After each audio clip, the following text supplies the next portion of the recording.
اتنی بڑی کائنات ہے، اتنی بڑی یونیورس ہے، اس کو ایجاد کسی نے نہیں کیا۔ گاڑی کا موجد موجود ہے، ہیلی کاپٹر کا، جہاز کا، بلب کس نے بنایا؟ ایڈیسن نے۔ سورج کس نے بنایا؟ جی وہ خود بخود بن گئے۔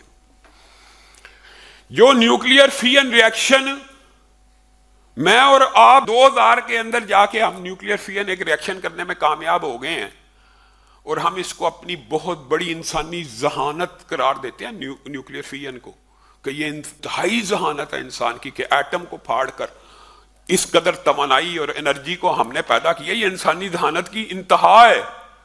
وہ جو انسانی ذہانت کی انتہا ہے اور انسانی ذہانت نے اچیو کیا ہے، وہ سورج کے اندر نیوکلیئر فین جو دھماکے ہر لمحے ہر لحظہ ہو رہے ہیں، وہ آٹومیٹک ہو رہے ہیں۔ انسان تو اس زمین کے اوپر بیٹھ کے ایٹم کو آٹومیٹک پھٹتے ہوئے نہیں دیکھ رہا، لیکن وہ آٹومیٹک ہو رہے ہیں۔ اللہ کے بندوں، کوئی عقل کو ہاتھ مارو، کوئی سوچو، کوئی غور و فکر کرو۔ علامہ ہشام الہی ظہیر آفیشیل چینل کو سبسکرائب کر لیں۔